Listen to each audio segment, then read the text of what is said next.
Virgo, hi! Welcome to Mystic Queen PH. At ito ang inyong 2026 yearly reading. Ayan, so ito ay 3 parts. So ito yung first part, part 1, overall energy. And then part 2, money, career, finances. And then part 3 sa love life and family. Okay? So make sure na nakasubscribe kayo, naka-like, naka-follow para lagi kayong updated sa ating mga readings. And of course, another reminder, uh, ito lang yung channel ko ha, or yung aking account, Mr. Queen PH.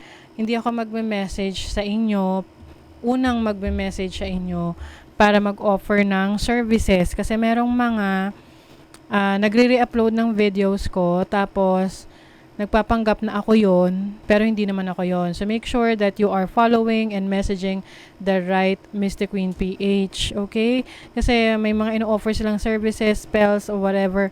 Hindi po ako yon, okay? So maging maingat kasi baka ma-scam kayo. So for private readings, yung link nasa description or sa comment section. Meron tayong official na booking page para hindi kayo maligaw, okay? Ayan, so paalala lang, ang reading na to ay general reading, sa maaari kayong makarelate. Maaring hindi, just take what resonates. Let's see, Virgo. Ano yung energy for you ng 2026? Ano yung energy ng 2026 for Virgo? Okay, overall energy is karmic completion. Oh, meron kayong makukompleto na karmic energy, karmic connection, or anything na parang naging challenging sa inyo in the past few years or months. Finally, makukompleto nyo na, tapos na. You are set for new beginnings. Yes, okay. Your challenge is adventure. So, maging maingat during mga adventure times, no? Travel, ganyan, or yung mga hindi planado na mga gagawin nyo, no? Activities. Oo, kasi pwedeng may mga aberya kayong ma-experience dyan. So, make sure na kung ano yung mga gagawin nyo ngayong 2026, planado siya. Okay? And then, your opportunity is compassion. Ayan. So, meron kang opportunity ngayon na mas malahalin ang sarili mo, yung mga tao sa paligid mo, yung mga taong you really care about, no? And this is also about sharing, no? Maaring ikaw ay merong i-share na blessings mo, na mga resources mo para makatulong sa iba. Now, your blessing is intuition. So, yung instinct mo, intuition is going to be helpful sa'yo in making decisions. So, pay attention sa iyong instinct. Kasi yan yung guide mo ngayong 2026. On which path to take, yung mga choices na pipiliin mo na makakabuti para sa'yo moving forward. Okay, now let's see ano yung overall energy for Virgo. Ooh, this is your energy, the Magician. 'Di ba? Someone who is very powerful, talented, maraming kayang gawin.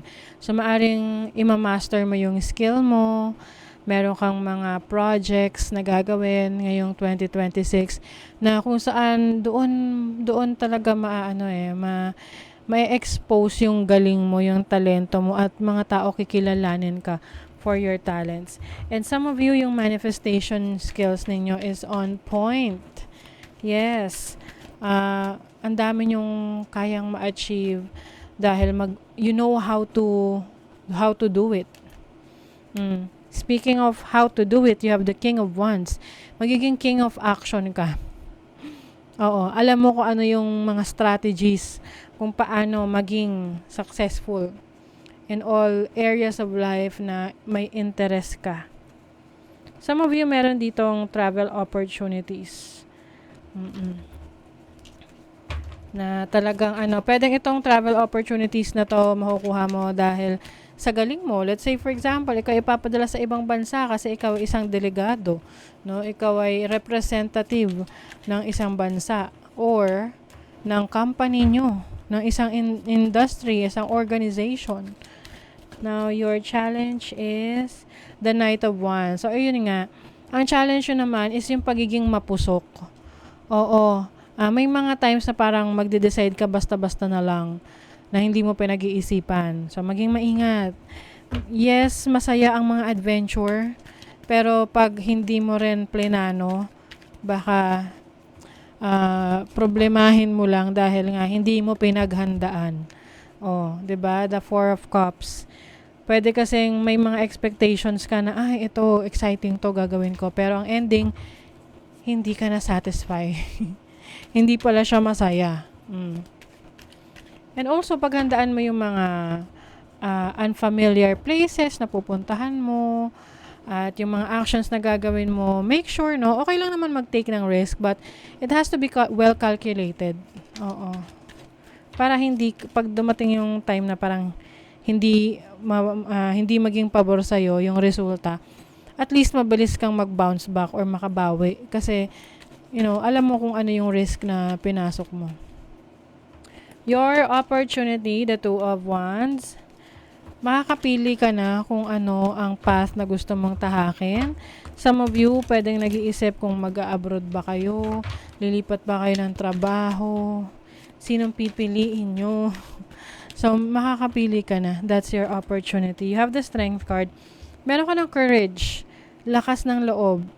Kasi dati parang kumbaga may people-pleasing energy ka na ayaw mong may masaktan, ma-offend. So, ikaw yung nagsasuffer. So, this time, ikaw naman yung bibigyan mo ng attention na kung ano talaga yung gusto mo, yun yung pipiliin mo. May masaktan man, bahala sila. Oo, this is compassion for yourself, no? Loving yourself. And minsan kasi pag hindi ka pumipili, it's as if hindi ka talaga pumili. Like, yung sabi na wala kang choice. Meron ka namang choice. Pwedeng ayaw mo lang gawin. But you have the opportunity to choose what's best for you. Now, your blessing is, the Emperor. O, as a blessing, merong kaayusan. Kaayusan sa iyong sarili, sa trabaho mo, career, business mo. Mas committed ka sa mga bagay na gusto mong ma-achieve, mga goals sa buhay mo. May plano, may direction. Oo, hindi ito yung tipong bahala na si Batman. Kasi si The Emperor is, alam niya kung ano yung gusto niya, alam niya yung ginagawa niya, alam niya kung ano yung nire-require para ma-achieve niya yung mga gusto niya sa buhay. What else? Four of Wands. Some of you, meron ditong blessing of new house. Meron kang certain achievement like a leadership role. Yung iba, mapopromote kayo sa work, marirecognize kayo sa inyong mga galing, talento, kakayanan, makakabili kayo ng properties. And when it comes to making decisions on which property or anong dapat gawin, yan yung blessing mo kasi makukuha mo or mapagdidesisyonan mo yung best for you. Ayan, yun naman importante kasi may mga times talaga marami tayong options. And yun yung parang nakaka-frustrate kasi syempre natatakot tayo na magkamali, 'di ba? You have the Sun in Aquarius in the 11th house. So this is a certain level of popularity, fame. So maaaring kayo magiging kikilalanin ng isang community, meron kang certain following na pwede mong gamitin yun to level up, no? Parang to leverage yourself. You have Mars in Leo in the 5th house. Mag-ingat lang sa yung minsan parang papasok sa utak natin o sa ulo natin yung success na meron tayo. Pwede kasing maging impression ng iba sa'yo na ang yabang na ni Virgo porket naging successful. So, pag may mga ganong feedback, kilala mo naman yung sarili mo. So, you have to check yourself na baka nga totoo, baka nga lumalaki na yung ulo ko, ganyan. Pero kung hindi naman, wag mo na lang pansinin. You have Mars in Capricorn in the 10th house. Definitely meron ditong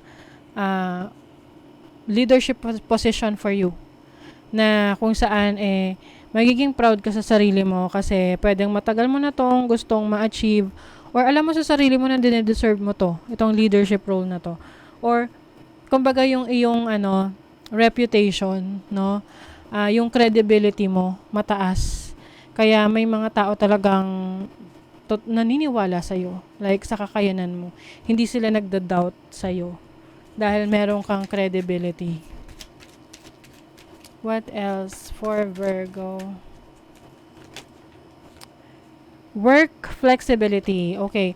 So, yung iba sa inyo, pwedeng time management, no? May mga times na hindi nyo na-accomplish ang isang trabaho kasi hindi nyo na-manage ng maayos. So, kung gusto nyo na marami kayong ma-accomplish, kunin nyo lang kung ano yung kaya nyo. Kasi minsan kasi na-over. Okay? Para lang sabihin na, ay, marami kong kayang gawin. But, kung ano lang yung kaya mong tapusin na may quality. 'Di ba?